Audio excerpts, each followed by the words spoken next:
Good evening. Welcome to episode number 4 of the EAT podcast. I'm your host, Jerry. Before we started tonight, just want to say a quick note that Steve, who did the first episode with me, is going to step aside and, for personal reasons, not continue on the show. He might chime in on certain topics if it's something we need or want or he wants to do. But going forward from this episode on, we are going to have a new co-host, and it's somebody you guys might know. Hey there! How you doing, What's Jerry? up, buddy? What's going on? Back from episode 2. So it's good to be here full time for now. See how it goes. Yeah. Hey, let's have some fun with this and let's have a good time. Absolutely. Right. I'm excited. Yeah. So let's get started here. Appreciate the introduction. But I noticed on your Twitter yesterday that you brought a guest in, and I didn't hear much of it yet. So why don't you give us a recap? Let's see what's under the hood, and how did the whole thing, how did all the stars align and you got all this done? So, full disclosure, I started texting Danny Day from H2 for Life several weeks ago. We spoke on the phone. We had a few texts back and forth. I asked him to come on the podcast. I told him who we were, what we were about, what we do. Then the water launched unofficially on the beta site. We texted some more, and I tried to get him on the show, and he basically told me that Joe was going to take the lead on things, and Joe would come speak to us whenever that was going to be. But things were kind of hectic with the site launching and them doing $400,000 in sales in a weekend, and it was just a crazy time, which I completely understand. Yeah. We texted some more. Then he had that ribbon cutting last week on Tuesday, and he said that after the ribbon cutting, he might have some time available, but he would get back to me. So we've been going back and forth. Saturday morning, I got a message from him on Twitter that he might be available. So we discussed things back and forth the whole day. Things materialized. Some restrictions were put in place. I'm not going to say they weren't. I said this yesterday during the impromptu special edition show. And there were certain things I could ask, certain things I couldn't ask, which I get it. There's non-disclosures. There's lawyers involved. I get it. So with what I could ask and where we could go with things, I thought it was best to bring him on and discuss for as the half an hour I had with him, basically, anything that we could get on a positive note that he would discuss. And it's kind of I got to tell you, discuss particulars, but I got to tell you, honestly, just getting him on, he was an impressive person. I do see the feedback between the Twitter trolls and the positive comments or everything, but just a quick few takeaways from this, if I could. They have no water issues. Anybody who thinks that the water is going to run dry, so to speak, they don't have any issues. They're licensed with the state of Georgia. They're good to go. They are making adjustments to increase capacity. There was certainly a reaction when I brought up are there players involved, and the two that we know are involved through Facebook already. And I saw some comments about that on Twitter. I won't elaborate anymore, but there definitely was a reaction that people noticed. A CBD-infused drink was introduced a few months back and has been basically taken off stage until a later date. So that was something I didn't know, and I'm sure nobody else knew that's pending based on whatever testing or whatever they're doing. And that's going to be huge with CBD becoming big everywhere. And he had a couple of nice things to say about Joe and Ryan, and I'm hoping to get him back on. But with the time we had, the restrictions that were in place, I hope that everybody enjoyed it. And you have to just follow the Twitter because something like that could happen again with somebody big. You never know. Yeah. All right.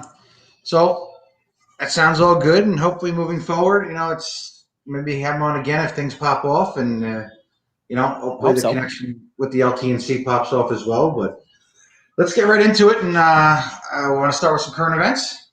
All right, let's get to it. Here we go. Right. So obviously the biggest news of the week, J-Lo and A-Rod are done. I mean, I can't believe it. My biggest thing though, especially being a Mets fan, could you imagine the shit show that would have happened if they bought the Mets months ago and all this happened now? It definitely would have been just another crazy scenario in the long history of Mets news. A shame. But I guess I'm glad Steve Cohen bought them. But to top it all off though, J-Lo cracked the top 10 all time in diamond rings collection. And going down the line, she says that she hopes to one day catch Tom Brady with 7 rings. So see if that happens. You know how I feel about the Mets, and I hated the Wilpons, and they ran this team into the ground. It's no secret they were involved with the whole Bernie Madoff thing, and it was a mom and pop shop basically on Fifth Avenue, and those things don't belong. And I'm happy that they're gone and the new guy is in. But yeah, could you imagine if they buy this team and 3 months later now they're going to go through this battle where they both own the team, or what's going to happen? Yes. It would have been exactly what the Mets drew up. So, yeah. But speaking of Madoff, I'll let you share the. So I can't say good news on somebody dying, but No, I wouldn't say good news, but Ponzi schemer and all-time jerk-off Bernie Madoff died last week at the age of 82, and I'm sure I speak for a lot of people when I say good riddance. Sayonara. Yep, he ruined a lot of lives. So like I said, to wish death on somebody is not cool, but. No, he won't be missed. And NASA making headlines again by selecting SpaceX to build their lunar lander with a $2.9 billion contract. NASA loved the SpaceX bid and the Starship design. It'll mark the first time in history that NASA has used a private company for building the lunar lander, which that's big. That's big news. Yeah, and obviously SpaceX comes with Elon Musk, and I'm kind of feeling, maybe for our younger viewers, they don't know who Richard Branson is, but I kind of feel like Elon Musk is our generation's version of Richard Branson, maybe a little bit larger now and maybe a little bit smarter. So, but we'll see what happens. Obviously, SpaceX, as they're pumping millions, they want to go to Mars and they want to do outer space stuff. So I guess NASA saw something in the design that they liked, and I know they liked their bid, so see what happens. And all right, now going to sports, Russ. All right, I got this for a second. It's my first, real show. All right, so this weekend's celebrity matchup. I don't know if you live on a rock or not, but we had former UFC fighter Ben Askren fight YouTuber Jake Paul, who famously knocked out former NBA All-Star Nate Robinson, which was a shocker in itself. And, well, Paul somehow pulled out a first-round knockout of Askren. But if you watch the whole thing, which wasn't very long, it kind of seems like it was set up. I mean, Askren came out way out of shape. This guy was 19-2 in his MMA career, gets knocked out by a freaking YouTuber. But a lot of people are crying that they want their money back, and see what happens. But it's crazy that in this, that we got freaking YouTubers fighting former UFC fighters, and somehow the YouTubers are winning. So. It just shows you that on any given Sunday, any day in particular, that this could happen. And you might look at somebody small, weak, whatever it is. This guy came out swinging, and controversial or not, the guy's done. Yeah. All right. Let's. Why don't we move over to the NHL playoff race? So I'll start with you, Jerry, in the East. So in the East, my team, the Rangers, our team, the Rangers, they're trying to catch Boston for that final spot. Boston's got a 4-point lead with 2 games in hand. I think it's going to be a tough catch. Boston added Taylor Hall. Rangers really didn't do anything. Taylor Hall had a couple of goals in his first 4 games with Boston. The Islanders couldn't help us out the other night, and losing 2. Yeah, to the freaking Bruins. I mean, you got I think 11 games left. You're 4 points out. They got 2 games in hand. Let's give Boston 2 more wins. You're at 8. I don't think honestly that the Rangers are catching them unless the wheels fall off basically, and they sink like the Titanic. You also got to look at the Islanders. If, like you said, if Boston's 4 points up and wins those 2 games in hand, that's 8. That's what the Islanders are up. But in their last 11 or 12, whatever's left, the Islanders play us 3 times, Washington 3 times, and Boston once at the end of the season. So that's 7 tough games that could work to our advantage, especially if we win those 3 against them. It could. I mean, I'm hoping for something, but I'm not saying it's going to happen. Listen, they're a young team. We know they're young. Whether you expect them to make the playoffs in the shortened season or not, that's personal preference. Personally, for me, I would have been happy with them fighting for the playoffs as they are now. And you got to look back with Panarin being out with the whole Russian scandal that happened. If he was healthy for all these games, I think it's a different story. Yeah. Not to mention, like we said before, all the one-loss games and early on, and it's kind of biting us in the ass now. Yeah, a little bit. So, all right, let's move over. We're going to go to the north, up in Canada. Obviously, not much is moving between Toronto, Edmonton, and Winnipeg. They pretty much locked down the spots. Montreal's fighting a 6-point lead over Calgary. And if you didn't watch or would see what's going on with Vancouver, they had about a 23-day layoff. Came back last night and won a thrilling overtime victory against Toronto. So that's quite an interesting story, but we're going to get back to that in a minute after visiting what's going on with the Central. So in the Central, you got Nashville holding a close lead on Chicago and Dallas for the last playoff spot, but only 3 points separate the three teams. Good news for Dallas fans, which is Jeff Platt, which we had on episode number 2. They have 3 games in hand over Nashville. All right, and wrapping it up in the West. So right now we got the Coyotes, Blues, and Sharks fighting for that last spot. Right now they're all separated by 5 points. So Coyotes are holding that lead.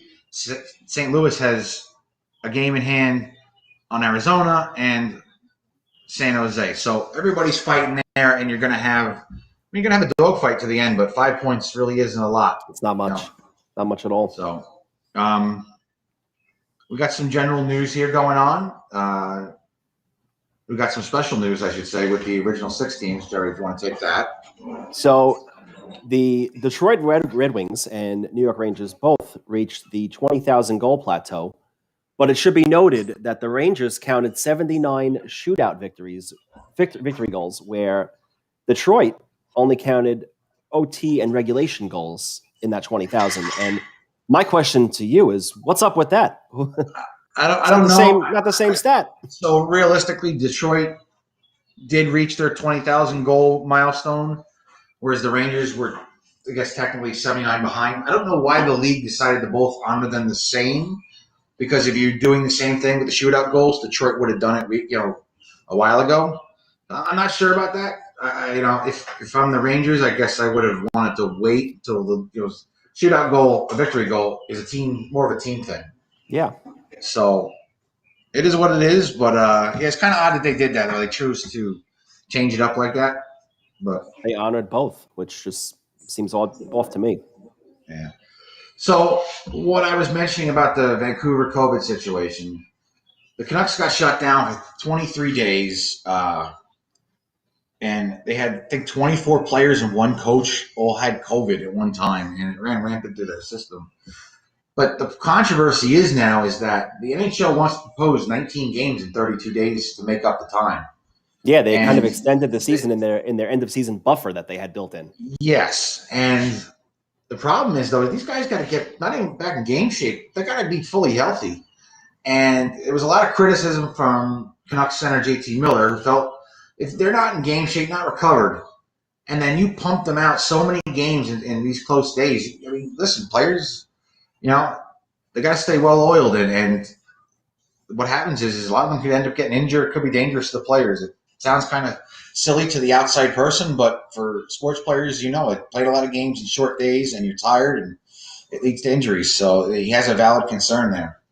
Listen, they say that playing hockey and going at someone full speed, hitting them wherever you hit them, however you hit them with your shoulder, your body, whatever it is like getting hit by a Mack truck.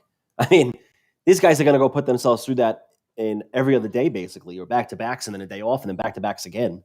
I don't think it's a great idea. And when JT Miller spoke up, it really, really opened up a lot of eyes and a lot of ears perked up, and everyone was like, "Wow, all right, this guy really spoke his mind, and maybe we should pay attention to this a little bit." Yeah. So, also, Russ, tonight in Vegas, Patrick Marleau is going to surpass. Forgot all about Patrick Marleau. Patrick Marleau is going to surpass Gordie Howe for the most games ever. Right now, they're tied at 1767, and fun stat if you want to laugh, but he's played more games as a player than these organizations: the Nashville Predators, the Columbus Blue Jackets, the new version of the Winnipeg Jets, the Minnesota Wild, and of course the Vegas Golden Knights. which I thought that was Well, pretty funny. obviously the Knights, yes, and the Wild, sure, but that's kind of funny that they played more games than the Preds and the Jackets. Right? I would think so. Even the Wild. I mean, we're Think not about it, counting though. All Stars, but sure. I think he said he started in 1997, which is, to us feels like it's 5 years ago, but it's Definitely not. quite a bit ways more than that. So, but 23-year career, is crazy. Some guys don't make it 5, 6, and this guy's playing 23 years. So, and for the most part, played at a very high level. So, you gotta admire the guy. He's really shown some heart and kept himself in good shape over the years. So I want to swing it over to gambling for a little bit for a minute. You've had some success in gambling. I'm not as much of a gambler as you are, but every show, I guess we're gonna dabble a little bit. We're gonna see what games you got up ahead for the next week, and maybe some overs, unders, or something that sticks out to you, and you could let everybody know what. Don't you dare say unders to me. So unders are a bad word in my house. Give us all your gambling picks for the upcoming week. All right. So what we got here is what I guess he failed to mention is I have a niche with soccer, and I don't know how it happened. And I used to bet football, some baseball, some hockey, and somehow I fell in love with soccer, and I probably bet 90% of that. So I kind of figured with our gambling section here that most people that go to gamble know about the basics. They know about all the NFL and Major League Baseball and whatnot, but most people probably don't know about soccer. So if you're a traditional degenerate, you'd probably take some of my advice here and figure it out.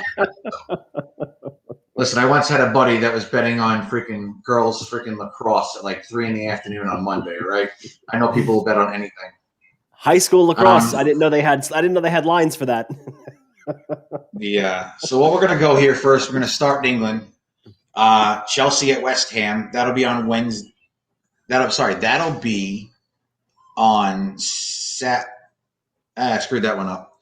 That'll be on Saturday. Both are fighting for a Champions League spot. Right now, West Ham is scoring like crazy. They got 11 goals in their last 4 matches, so they're pretty much flying. And if anybody knows anything about soccer, you know who Chelsea is. So should be an entertaining game. Unfortunately, the line is not out yet, but you'd want to look for something over 2.5 goals to over 3 goals. That's what you're looking for there with England. So if you don't know real quick about the Champions League spots, basically every team, every league amongst Europe and they have what's called Champions League spots. And usually it's the top 4, could be 5, could be 2, could be 3. Depends on how big the league is.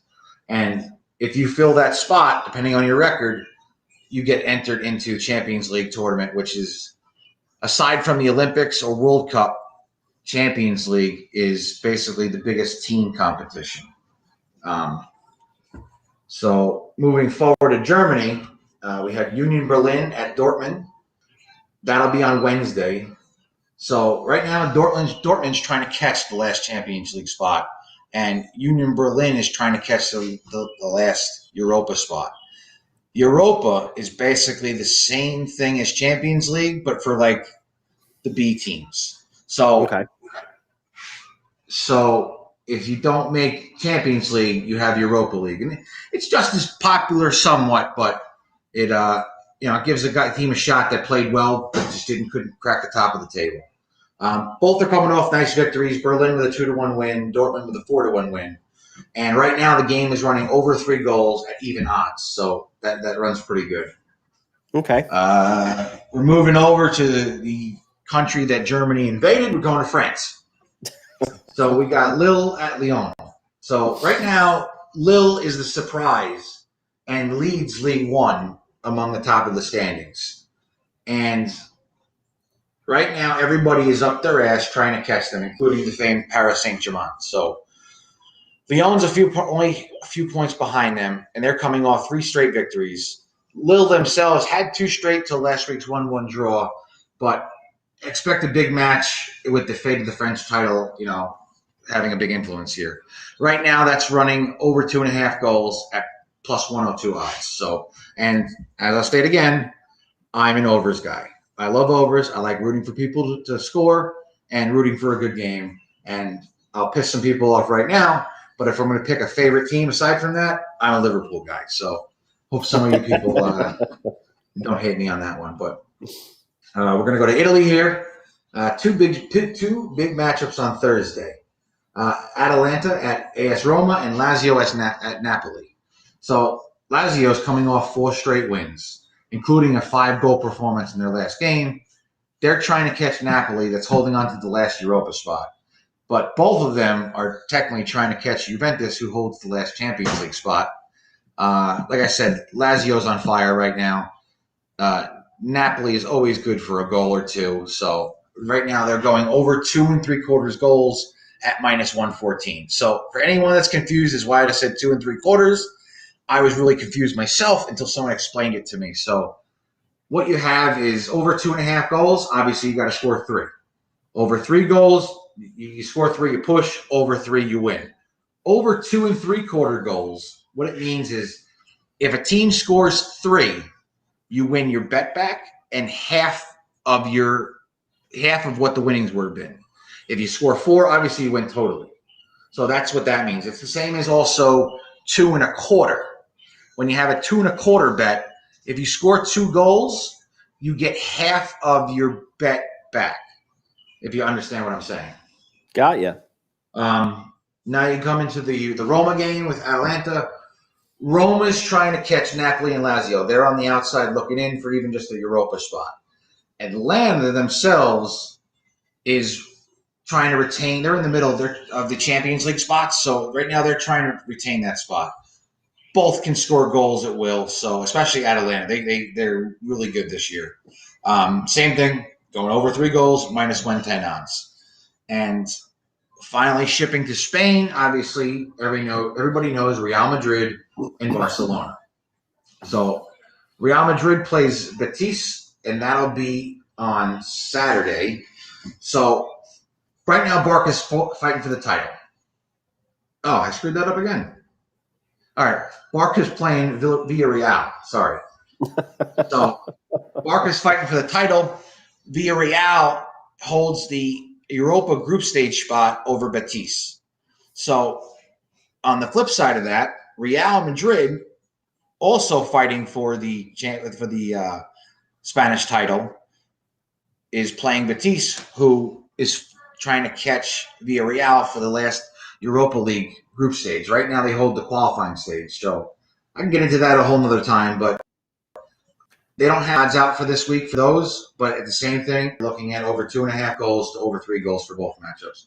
There's no reason that any of these games should be low scoring with something big at stake for all of them. Well, I'm going to hold you accountable for all these bets you put out. And next week. All right. And well, listen, don't get me wrong. I'm going to bet on all these games, and I would love for everybody to win. But at the same time, I had to put the disclaimer that you still got to do your own research. Yep. I don't anticipate any of the big hitters to be out. I expect them to run full lineups right now because there's something to lose in these games. So they're all trying to either catch the league title or they're trying to catch Champions League spots. So I hope it works out for everyone. If you want to take some advice, and good luck. All right. Like I said, I'm going to hold you accountable. I hope good luck. Don't take anything Russ says. Don't bet over your head. It's basically what you should be thinking as you listen to what Russ says. And go ahead, buddy. Go ahead. I was going to say for those soccer nuts out there, they might have heard too about the big deal with the Super League. So while more details come out, I think we'll save most of that for next week's podcast. Yeah, we're still waiting on that. Yes. It seems there's a lot of protest over it. And just a quick synopsis, basically they want to make a Super League of 16 teams, the best teams around the world, and it kind of put them up against the Champions League. And the big controversy is that it would heavily involve those teams getting a lot more guaranteed money, and there would be those 16 teams only, whereas Champions League, you have to win in your league and earn your spot in. So there's a big backlash from fans. But we'll get into that more next week. And we're gonna see what happens this week with all that as more news comes out, and we'll do a recap on that because I mean you got the most valuable sports teams in the world involved in these soccer leagues. And the minute you start restricting them playing in leagues and not playing and with everything else that they're discussing, which is rumors and I guess hearsay or whatever's leaking, when you get involved in these things and you're affecting values, I don't know if that's something they're going to want to be a part of. And when big leagues start saying we're going to do this and we're going to do that, they might respond a certain way. So we got to wait and see what plays out. Yeah, it should be interesting. And so for those people that got bored from my soccer segment, why don't we move to some baseball? Let's go, Russ. Talk about the Mets. All right. Well, with all the craziness from COVID and everything that went on, the world is upside down, and it certainly is. The Mets are in first, and the Yankees are in last. So I never thought I'd say that. I know it's early on, and I can't get excited, but yeah, this is probably the way the world should not be. So, but we'll start off, and right now we'll take Jerry will do the AL. All right, so in the AL, Red Sox ran off 9 straight wins last week, then stumbled over the weekend against the White Sox. They lost a doubleheader on Sunday. They came back today on Patriots Day and won 11-4.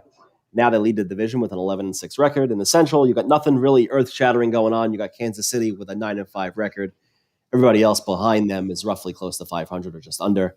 The AL West, you got the Mariners off to a 10-6 start, and they lead the division. All right, we got to go back to the NL East now with my Metters.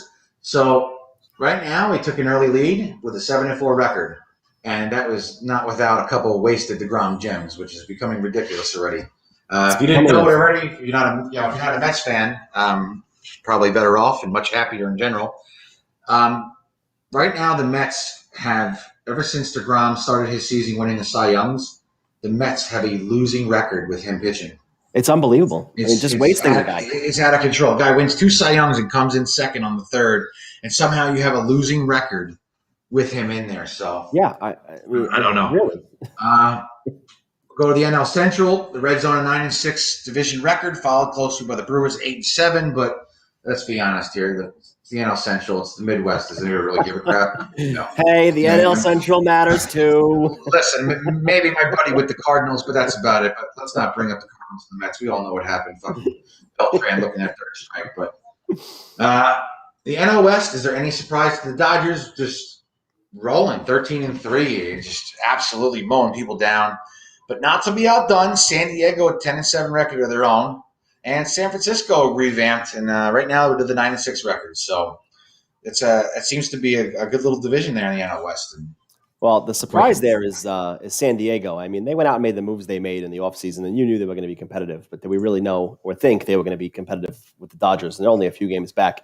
And also this week, their pitcher, Joe Musgrove, threw a no-hitter. The first no-hitter in Padres history. Hey, Russ, let me ask you, is this going to be a Johan Santana type thing where this guy's now going to be done? I don't know. I hope not. I mean, the Mets didn't have a no-hitter for how long, and they threw Johan out there, and he wasn't the same after that. Now, this poor guy goes out there. Who knows what's going to happen next with him? I'm not wishing ill on anybody, but you never know. I can't believe I'm going to say this, but if I remember correctly with the Johan no-hitter, there was a questionable play in there, but either way, Johan still, he still served his purpose, and what do you call it? Hey, listen, it is what it is. He helped lead us to a fucking World Series, and unfortunately, we did not win that series, but it gave us some excitement for a little while. All right, now let's move on to the NBA real quick before we get to our guests. All right, we're gonna move to the East, and I don't think it's much surprise that Philly and Brooklyn continue to lead the Eastern Conference. They're playing good basketball. Obviously, everyone knows Brooklyn with the semi-super team now, and but I do believe the biggest surprise is the 6th seed Knicks playing above 500 ball. Young team, and listen, they're getting solid production out of Julius Randle and R.J. Barrett. I think Randle's averaging something like 23 points a game. R.J. Barrett's like 17, but I think even Randle has like 10 rebounds as well he's averaging. So they're playing very well, and it's a big surprise to New York fans. I mean, listen, as much as I love the Rangers and there's different coverage, when the Knicks play well, the city is alive, so can't deny that one. Did you see the Zion Williamson interview post game the other night when one of the reporters asked him how he felt about playing at Madison Square Garden, and he was basically giddy like a kid in a candy store, where he was laughing and smiling and how to collect himself before he answered. And basically, I'm paraphrasing, of course, he said something to the effect of, "The Garden is the Mecca, and I love playing here." And right away, you see everybody now chiming in. Oh, the Knicks are going to get him. RJ Barrett's there. Let's start putting the two of them together like they were. Help some ratings, but it's a good player, and see what happens. I mean, not quite positive on that one yet. As a Duke fan, I wouldn't mind it. I wouldn't mind going there and seeing the two of them play and team up. That's you're building your big three dream team like everyone else seems to be doing around the league. So why not let the Knicks do it with these two young guys if that actually can come to fruition? But hey, it's a pipe dream at the moment. Everyone's on the contract, and we'll see what happens. But hey, you never know. These NBA players seem to dictate where they want to go when they want to go there. So you never know. But All right. going back to the NBA now, out west, Utah and Phoenix, you got they're both playing over 700 ball. You got the injury-plagued Lakers finding themselves in 5th place, while the once almighty Golden State Warriors find themselves in 9th, and they're quote-unquote out of the playoff picture, but they're in that grouping that will be playing in those playoff play-in games to determine the final two teams. Russ, tonight we're going to dive a little deeper into the crypto world. And you got a guest that's going to come on, friend of yours. And his name is Shane, actively involved in crypto and stocks. We're going to bring him into the conversation, and we're going to dive a little deeper into this. All right. Hello, guys. Sorry. Shane, how are you, buddy? Welcome to the show. Hello. Nice to meet you guys. How are you? Hey. How's it going? I'm good. Good. Working a lot of hours and How are you, Shane? watching people go crazy about Dogecoin. Yeah, so I'm not a crypto guy. Let me let this be known right away. I'm not a crypto guy. I have my thoughts about it, and we could dive into why I'm not, or my aspirations and my everything about it. Just I don't know what it's going to become. I get, being an older person, I guess making me think about money I can't hold and coins that you can't have in your hand or in your pocket, and you have to use an app to have. It just doesn't sit well with me personally, and maybe you could explain it to me or our listeners a little bit better about crypto. I think it's definitely a different brand new asset class. Definitely not it's different from traditional stocks. And I would say that is what a lot of people are concerned, like, why can't I hold this asset? But it is a digital asset that I think a lot of people need to remember. So the first word as in digital, and this type of currency is meant to live online, I believe. And I do think that if people are comfortable, I believe, like buying stocks, I think of it the same way, because you can't like physically hold your stock. You know what I mean? And I get that argument. Yeah, I get that. Yeah, I get that. you can't physically hold it. I think there is a learning curve with the whole cryptocurrency thing, because it is a little different. Like with the whole market, it's open 24/7, unlike the stock market. The stock market is closed on the weekends. But I do subscribe to the whole decentralized finance. And some coins are not all legit. There are some scams coins out there, and there are some coins that are working on big projects that have real world use cases, I believe. And I think it's going to be a huge thing in the future. I think the market space is very small compared to the global stock market. The crypto market cap is saying that $2 trillion around there, compared to, don't quote me on this, but I believe the global stock market is around $90 trillion. So it's so it is like, it's really new. It's a baby. And I think It's definitely much smaller. should have a positive future, but there will be, I believe, a lot of regulation in the space, and it's going to upset a lot of investors going forward. All right, so let's welcome, Steve. Steve's now part of the show as well. Hey, buddy. How's it going, gentlemen? Thank you for having me.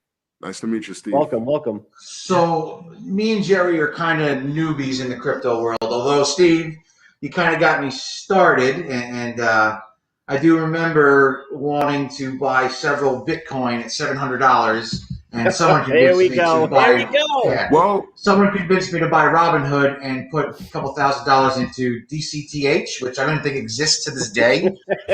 So, but either way, obviously we're having you two on. The big thing going on, especially, is the Dogecoin. So, or Dogecoin, which I still don't even get the name of the meme. Just call it Dogcoin. I think it makes it so much easier. yeah. Doge. D-coin. I mean, Freaking whatever. dog. Yeah. So the funny thing is, everyone keeps saying it's a joke. It's a joke. It's a joke. Technically, it wasn't started as a joke. IBM developer Billy Marcus and Adobe engineer Jackson Palmer kind of made it a fun alternative to Bitcoin with a broader demographic. It was the logo of the Shiba Inu that kind of was a joke in itself. But my thing is that people are calling it a joke. But right now, a lot of people have made some pretty damn good money off of it. But if you guys could explain what exactly is Dogecoin useful for and its value, and why exactly doesn't it rank up to Bitcoin? Whereas I'm hearing that Bitcoin is the infinite number and Dogecoin is unlimited. How does Bitcoin have a set number, but Dogecoin is unlimited? I think I could take this one for you guys. So yeah, Billy Marcus and Jackson Palmer, they created a fork off of the Bitcoin network. So basically they took a copy of Bitcoin and then they changed a few things around. So technically Dogecoin is better technology than Bitcoin. It is kind of, America is an idiocracy. So, of course, just like you had Pet Rock and it was super successful, it's a cute coin and people love it. So it definitely, even though you may say it doesn't have a use case, they are constantly developing. The Flare network is going to be integrating Dogecoin to have utility. They're going to be bringing plenty of attention to it. So don't count the dog out. It's definitely going to keep pumping. But when we talk about crypto, it's like you guys said, it is a $2 trillion asset. I got into it when it was a $2 billion asset. So I've been in the space for quite a minute. I'm a huge fan of XRP and everything that they're doing over at Ripple, mostly because there's a real use case, real world utility. They're working with over 300 central banks. And just a good, just to tell people that they should be in this, I do heavy day trading in the stock market. I only generated about 140% on my stocks this year. Year to date on my crypto, I'm up over 1,200%. So it is definitely an asset class you need to get into. All right. It's definitely a difference. No, part of it has to do with, I think there's a lot more volatility in the crypto market. It seems to go like crazy compared to traditional stocks. And what do you call it? Another topic that's been coming up too is now this whole explosion of NFTs. And I'm still trying to understand the whole thing that you pretty much have an art picture, but it's a JPEG file essentially. But so I don't see how they're worth thousands. Millions. Sorry, this is what crypto is going to revolutionize the way we trade everything. Not only are they going to tokenize artwork, they're going to tokenize the stock market. They're going to tokenize real estate. VeChain is working on tokenizing fine bottles of wine. They're going to basically tie in and integrate everything Rolexes to the blockchain. So that way you cannot fake it. It is 100% legit. It's going to Can I mention something? You said they was gonna tokenize stocks. I'm don't quote me on this. I'm not sure if I'm correct, but I think they have already done that with Tesla. I think they've tried to tokenize it, I believe. Right. They're looking forward to tokenizing some of the stocks. Yeah, so basically the future of what all this is going towards is it's something called a DEX. And you could look at sologenics.org as an example, which is built on the XRP ledger. And you are basically going to be able to take your cold wallets and plug into the DEX and trade 24/7. It's going to tokenize, just like I said, stocks. It's going to tokenize real estate. This is moving into a totally brand new asset class that's going to revolutionize the way finance work. Basically, I'm a huge fan of XRP because instead of a traditional bank settlement, which takes 3 to 5 days, what the XRP token on the XRP ledger allows you to do is do settlement within 3 to 5 seconds, which is totally revolutionary. But not only that, it's basically you can send millions of dollars for free, which there's no way you can do that traditionally through banks today. So it's going to revolutionize No, everything. I think the IRS will be knocking at your door. So, all right. But now, So, I guess back to more. Go. as somebody on the outside, I mean, the Dallas Mavericks are starting to accept Dogecoin in their transactions. Why? And I know Cuban's big on it, and he thinks it's not a joke. But I get one sports team is picking up on it. When do we start seeing other teams start picking up on it? We see Tesla, who now is accepting Bitcoin for their cars. These are two big guys, Mark Cuban and Elon Musk, who now are accepting this digital currency. Why does it seem like they're the only two, as big as they are, and nobody else is getting on the bandwagon? And any ideas on why it's so slow? If this is the way everything is going and it's going to be the thing, what are we waiting for? I think what you saw happen, especially during the pandemic, was you saw central banks doing QE to infinity, which history has shown that when you start printing fiat currency, and you can look at the German franc as an example, or you can look at the Venezuela, when you start doing that, it basically makes your currency worthless. The only reason why we live with a high privilege with the US dollar and its spending power is because it's a reserve currency. Overnight, that could change, and governments will do that.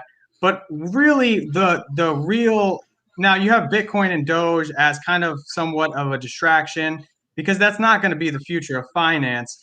What you have happening is central banks creating CBDCs, central bank digital currencies, and that will be integrated with the XRP ledger, using XRP as a bridge asset. So don't get distracted by it's a distraction for sure. I mean, you have Yes. all the celebrities activated. You have Paris Hilton, huge social media influencer, telling she Yep. bought Bitcoin. You have Jake Paul saying that he Yep. invested in Bitcoin. The problem with Bitcoin is that it was the first of its kind. And just like with Napster, they were the first to digitize music, and it revolutionized. They didn't stick around because they tried to circumvent regulators. What the XRP and what Ripple did was they went straight to the regulators in 2012, and they've been working with them ever since. You kind of have a hang up at the SEC because of the corruption with Jay Clayton and his interest vested with his he has a capital business. I think it's called One Bank, and they have a vested interest in Bitcoin and Ethereum. So there's a whole bunch of nonsense going on over there. But once we come to a settlement and we have regulations, don't be a fool. They've been working with the central banks, the White House. They have offices in D.C. and all around the world. They're not going anywhere. You also have the first federally chartered bank. It's called Anchorage Bank. They're the first federal. You have Coinbase that just IPO'd on the stock market, so it's not going anywhere. Kraken, they just got a banking license, so it's the future for sure. And So let me, go can ahead. I add on to your point as far as real world adoption? I would say that there are a lot of artists that are actually utilizing the whole NFT space and selling their work, right? So, and somebody asked, like, how do these prices go to all of these millions of dollars? Well, the fact that they're trading digital currencies, not only are you making a profit from your sale on the artwork, the NFT, the asset is appreciating in price also. So somebody could have sold a piece of artwork that was worth 1 ETH when it was $700, and then as the asset appreciates, that one, you know what I mean? The Ethereum could go upwards towards, who knows? I don't know, possibly All right. 10,000. So let's bring up it's not something. just like they're, you know what I mean? Like some people, they're selling their artwork for thousands, and then they make more money on it because the price goes up of Ethereum, essentially. Yeah, I got you. My question is, you got something to say? And basically with these NFTs, what it's creating is a non-fungible token. You own the digital rights to that artwork, but not only that, it allows you to buy a portion because cryptocurrency is fractionalized. It allows you to buy a fraction to invest in that. Let's not say that you want to buy the Mona Lisa, it's $1 million. Well, you can invest $10 Exactly. into that token. But we also have a lot of competitors to Ethereum due to the high gas fees because they're using I think they're using proof of work. Proof of work. Yeah, but they're going to be moving to proof of stake, which is much faster, much more faster and free almost. And we also have a lot of competitors like Solana, and we have the Flare network coming out with. They're also doing the same thing with smart contracts and NFTs, utilizing the XRP ledger. So there's a lot coming our ways with all of this. All right, so that brings us into, you mentioned Ethereum.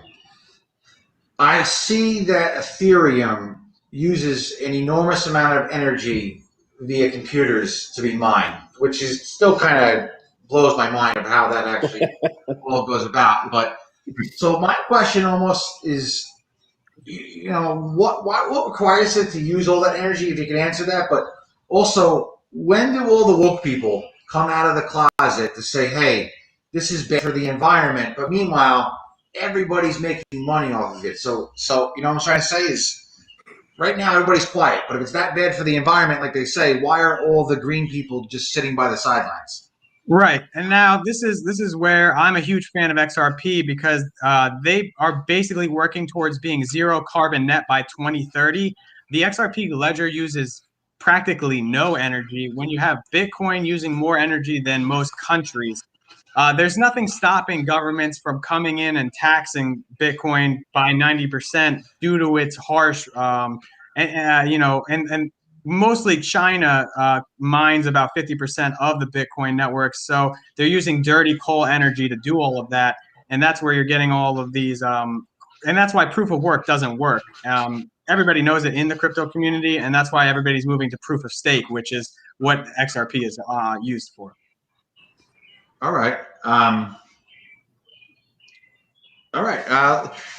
right now with cryptocurrency markets, I'm not too familiar with much. I have a Coinbase account, and actually, the only reason I have a Coinbase account is because my legal gambling site lets me put money in that way. Can I just add a quick tip for people Yes. getting into the cryptocurrency space? Yes. I think a lot of people don't understand that.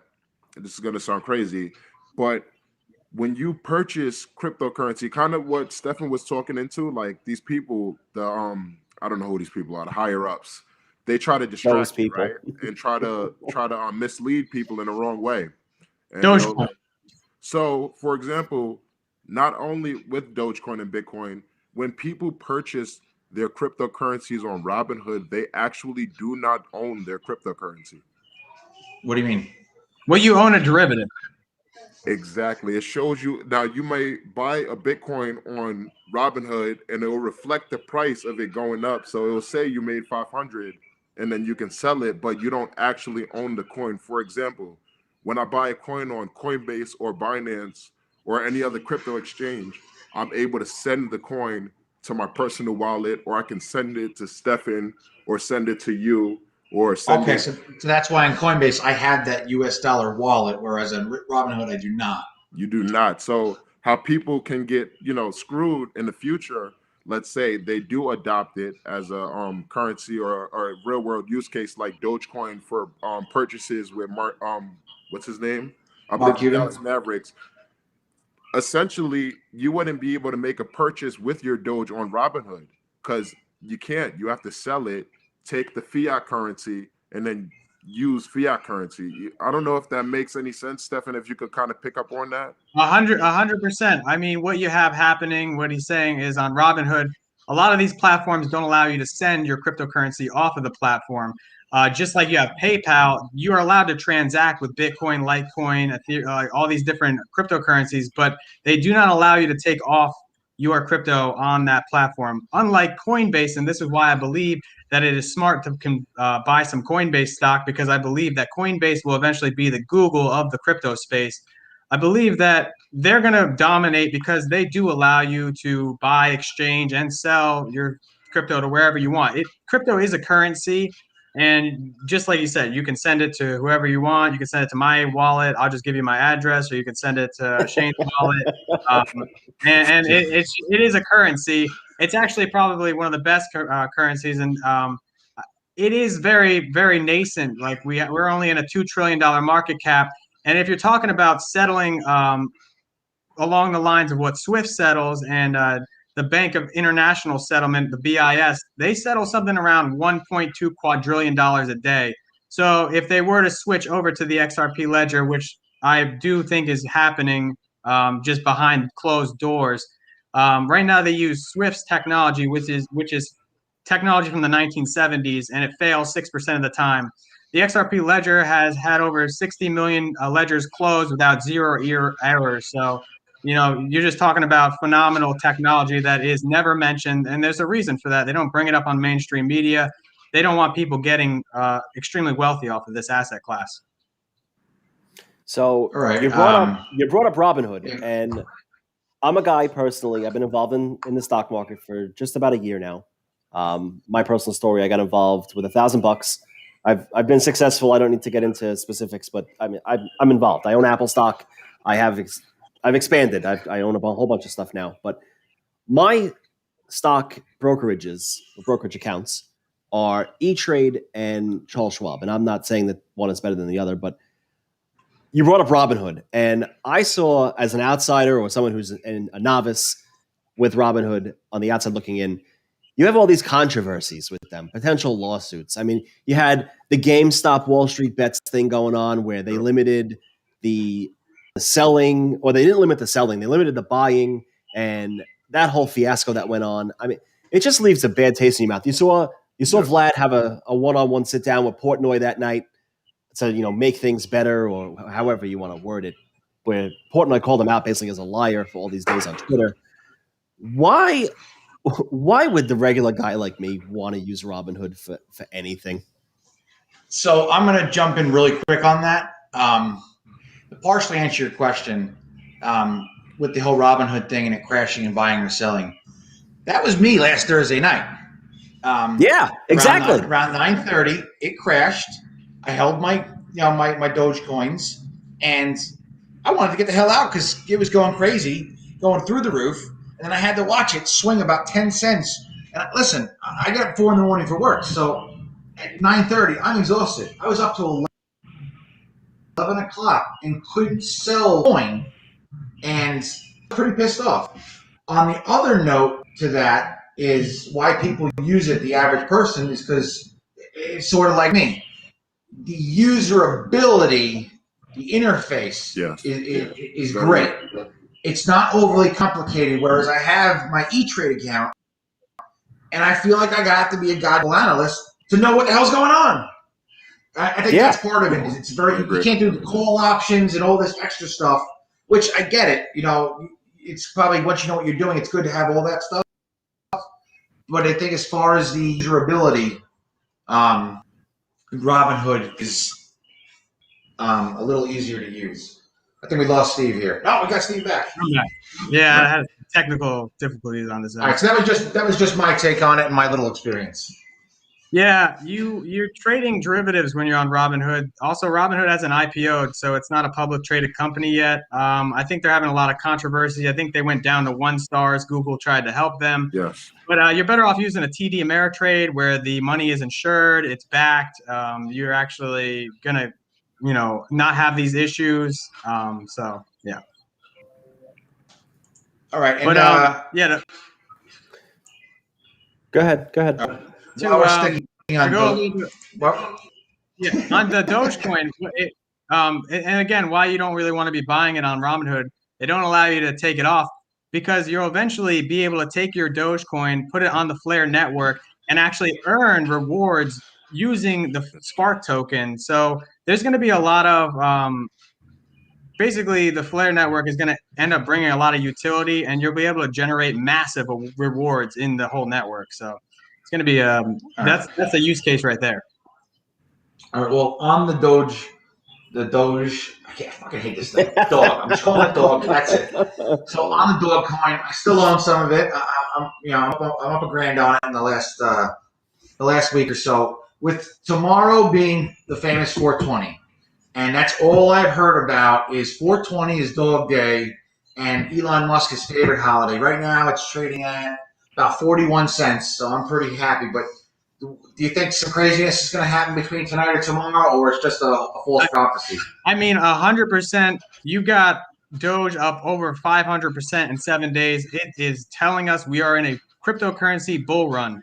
And if you want to look back at history in 2017, just for example, XRP went up 5,700 or 1,000%.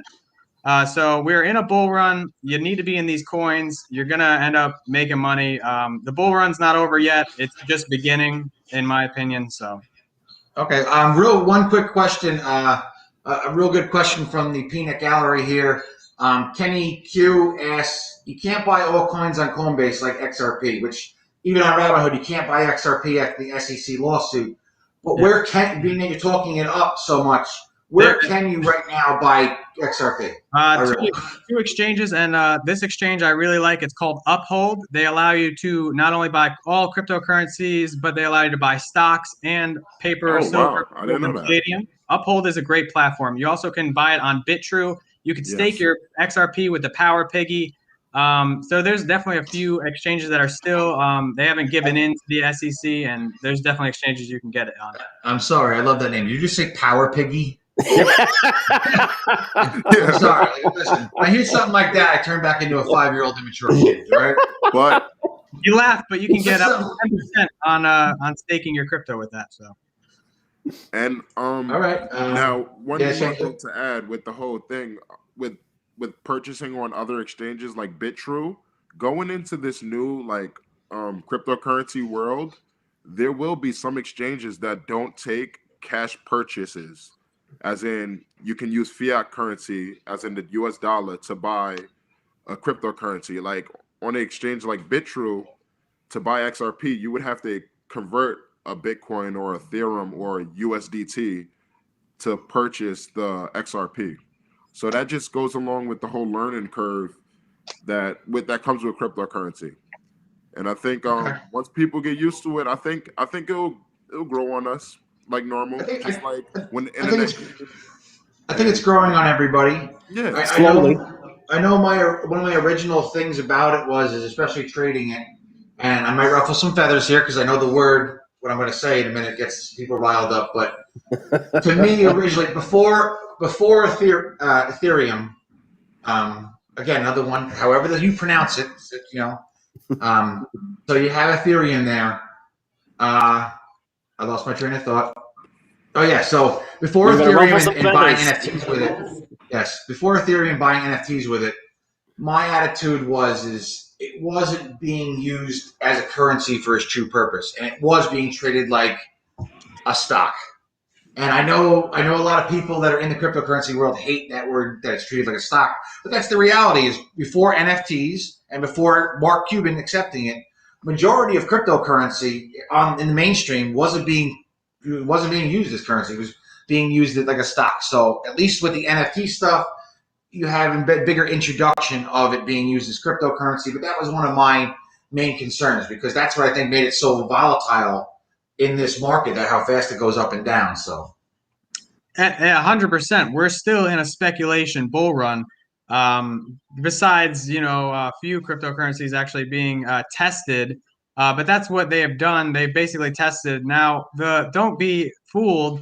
The retail the retail investors, they're going to try and scare you out. The institutions want into this market. So if we do get a flash crash, I would say that's a buying opportunity. This is going to revolutionize the way that we do finance, and the institutions want in. So I'm telling you that you're still early, and just not financial advice, but always prepare to buy the dips. And my strategy and what's worked best for me is holding. Every time I've sold crypto, I've regretted it hard. Oh, man, tell me about it. I tell you the best strategy is to hold. Just buy and hold. Shane just acted like he lost his best dog. No, it's funny. It's funny that he says that, because me and my friend have this we have this running joke, like, hey, if you want your coin to moon, I'll sell it right now, because it just so happens to seem every time I sell something, it goes up the next day. That seems to be me with stocks. Me and Jerry had this conversation the other day. You want to know where the bottom is? I'll tell you where the freaking bottom is. Yeah. It's like, Listen, that's the bottom. I've been reading more and more I'd like to maybe talk to him in the future if we could. This guy named Aristotle Investments. I didn't know if he'd even do it, but he brings up the point of nobody wants to sell for a loss, but you have to know where to kind of cut your losses. Yes. And there is a point where you have to accept that that's going to happen. And the problem is whenever I seem to do that, it seems that I found the absolute freaking bottom, and then it goes flying back up. And then times where it goes flying up, I found the absolute top. And all of a sudden, I buy it. Thanks. I think that happened with Steve. I don't remember what it was. It wasn't the Russ, let me DCT. just tell you, you're not alone on this because this happens to a know. lot of people. I was riding high for a while. I think one day we made a couple hundred in like minutes on CEI. This is starting off low, because people probably hear a couple hundred and they're like, all right, we're small time losers. But we made some money, and I had a couple thousand in my Robinhood starting out. And I remember him telling me, "Oh, this stock's gonna go up. It's gonna go up. Screw it. There you go. They bought that. Let's just thinking I'm gonna be a millionaire." And I swear to God, the second I bought it, freaking thing tanked like 15 cents and I stayed a bag holder for like months. And I was like, what the hell? So, but before we wrap all this up here, honestly, I'm very happy to have you guys on. You guys did great. This was great. Yeah, this was good. I want to have one last question. I'll be honest with you. If we get into more in the future, I'd love to have you guys back on. You guys were very engaging. And yeah, this was what good. I think is my last question is, the older generation used to be very slow and steady, in the stock market. There was no real craziness. It's The kind of like younger me. generation. I'm an older guy, so it's kind of like me compared to the young guys. Yes. Yes, I mean, listen, you're in your 50s now, 40s, and it's all. Wow. I can hear my wife laughing inside. So.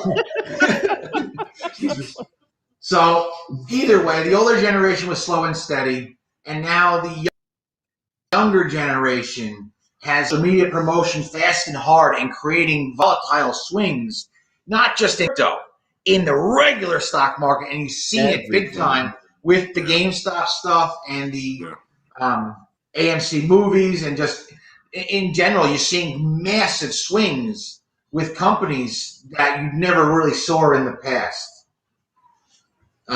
So what do you?